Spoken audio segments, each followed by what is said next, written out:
Bonsoir, c'est Laetitia Béraud, bon retour dans Minute Papillon spéciale.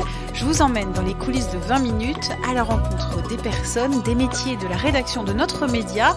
Ce soir, Guillaume Novello, éditeur numérique, front page editor. Je lui demandais quelle était la grande difficulté de son métier.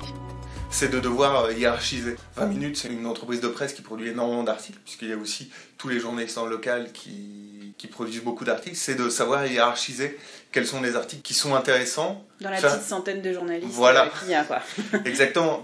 Et les voilà. articles qui sont très nuls. Voilà.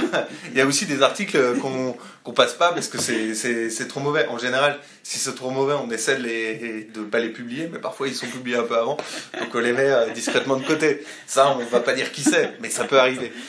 Et donc voilà, et voilà, et tout en ayant aussi des sollicitations évidemment des rédacteurs qui viennent nous voir en disant mais moi j'ai fait un article, ça m'a pris pas mal de temps, j'ai eu beaucoup d'intervenants, est-ce qu'on peut le valoriser, tout ça.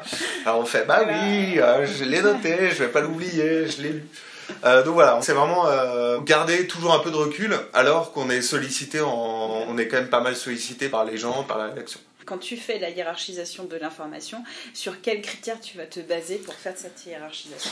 C'est ça la difficulté. Moi, je me base principalement sur la qualité de l'article. Si c'est un article qu'une personne a fait et où elle a passé des coups de fil, ou c'est un reportage et c'est rendu sur place, ou c'est un portrait d'une personne, je le valoriserai toujours plus qu'une reprise d'une dépêche AFP, quoi. Après, ça dépend aussi de l'actu. S'il y a un attentat, directement on va le mettre en tête de page d'accueil, tête de home comme on dit. Donc toujours rester dans le tempo de l'actu. Ouais, voilà. Et c'est vraiment ça qui est compliqué entre quelle importance on donne à une information et l'importance aussi de l'article qui a été produit, de sa qualité, quoi. Est-ce que être FPE à 20 minutes, c'est la même chose que si tu es FPE dans une autre entreprise de presse Je sais pas trop. Je pense que ça dépend beaucoup parce que dans certaines autres entreprises, ça n'a pas le nom de FPE, ça a le nom de chef d'édition, etc. C'est vraiment un métier qui est apparu il y a peut-être 3-4 ans et qui évolue beaucoup en fait. Parce que ce qui évolue, c'est les usages par exemple. Et la consommation de l'information évolue en permanence. Par exemple, on remarque que les lecteurs utilisent de plus en plus leur mobile pour consulter de l'information et de moins en moins les ordinateurs de bureau. Ça, c'est un basculement qui s'est fait il y a peut-être 2-3 ans. Avant, on se rendait compte que Google News, il y a beaucoup de gens qui utilisaient Google Actu. Et en fait, aujourd'hui, de moins en moins. C'est l'Apple News qui prend le... Ouais, l'Apple News a aussi beaucoup d'impact. Sauf qu'après, nous, sur les Apple News, c'est vrai que quand un article est référencé dans Apple News, on ressent directement un pic d'audience, de visiteurs sur l'article, sans qu'on comprenne pourquoi cet article est pris et pas l'autre. Alors il y a plein de théories qui sont élaborées, mais aucune n'est vraiment fiable, quoi.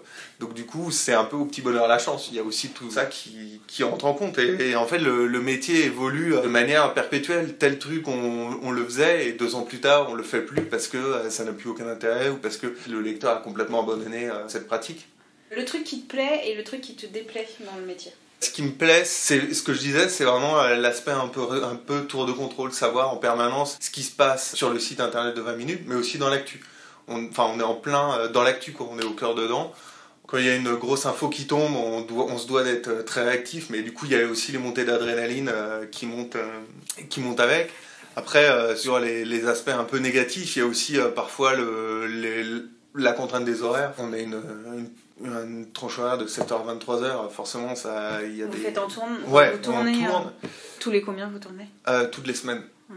Mais du coup, c'est vrai que c'est assez contraint. Puis après, par moment, on a aussi, le soir notamment, plein d'articles qui arrivent en relecture. Alors, il n'y a pas que nous qui relisons, mais c'est vrai que par moment, on se retrouve avec plein d'articles en relecture à lire à la chaîne, et l'attention se réduit forcément sur certains articles à la fin. Donc, d'où mon image du kraken des claviers. Exactement. L'œil des internets. Merci à Guillaume Novello, éditeur numérique à 20 minutes, d'avoir répondu à mes questions. Minute Papillon, on se retrouve lundi, midi 20, avec de nouvelles infos.